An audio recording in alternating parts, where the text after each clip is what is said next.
Where today you hear people talking about churches. And they are talking about the modern day church. How many of you hear people talking about the Asofo Abba? Nansei Asofo Abba. Enkain teteni dia. Na Asofo dia.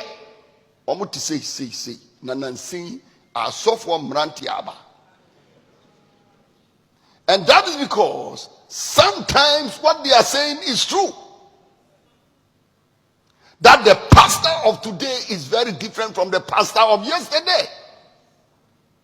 Yesterday's pastor was a simple man. Yesterday's pastor was a godly man. Yesterday's pastor was not a businessman.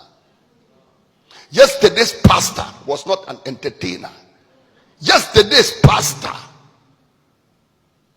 was not a drama acting personality. But yesterday's pastor was connected to God. Yesterday's church was powerful. Yesterday's church was not an entertainment theater. Yesterday's church was God's arena of divine performance of the life and the works of God Almighty. Yesterday's church was a place where the glory of God filled the temple. It was different. Yesterday was different from today. Yesterday was prophetically challenging, prophetically powerful, prophetically effective.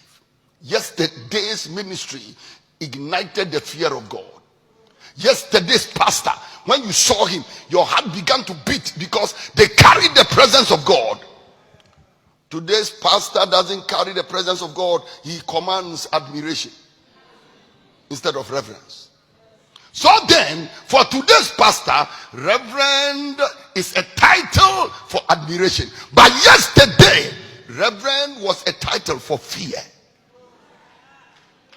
And I'm praying that God will lead us to discover the ancient pathways that we have departed from. May God give us old-time religion.